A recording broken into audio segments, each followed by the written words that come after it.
चालू घडामोडी 2025 चे प्रश्न आहेत. प्रश्न आहे पहिला, 2025 चा नोबेल शांतता पुरस्कार कोणाला जाहीर झाला?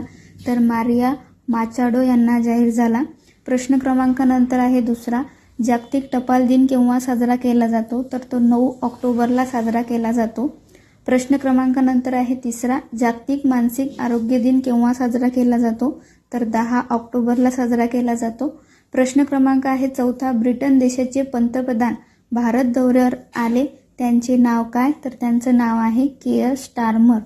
प्रश्न क्रमांक आहे 5, वर्ल्ड पॅरालिम्पिक्स चॅम्पियनशिपमध्ये 2025 भारताने एकूण किती पदे मिळवली? तर एकूण 22 पदं मिळवली. प्रश्न आहे 6वा, 2025 चा शास्त्र रामानुजन पुरस्कार कोणाला मिळाला आहे? तर डॉक्टर अलेक्झांडर स्मिथ यांना देण्यात आला आहे. प्रश्न क्रमांक आहे 7वा, माझे घर नावाची योजना कोणत्या राज्यात सुरू करण्यात आली? तर गोवा. प्रश्न क्रमांक 8वा, NCCच्या महासंचालकपदी कोणाची निवड करण्यात आली? तर वीरेंद्र वत्स यांची करण्यात आली. प्रश्न क्रमांक आहे 9, नंदुरबार येथील शासकीय वैद्यकीय महाविद्यालयाचे नामकरण कोणत्या नावाने करण्यात आले? तर बिरसा मुंडा या नावाने करण्यात आले.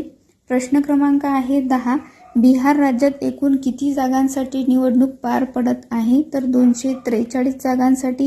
हे होते चालू घडामोडी 2025 चे प्रश्न, जे तुम्हाला एक्झाममध्ये उपयोगात पडू शकतात. व्हिडिओ जर आवडला असेल तर व्हिडिओला लाईक करा, शेअर करा आणि सबस्क्राईब करायला विसरू नका. धन्यवाद.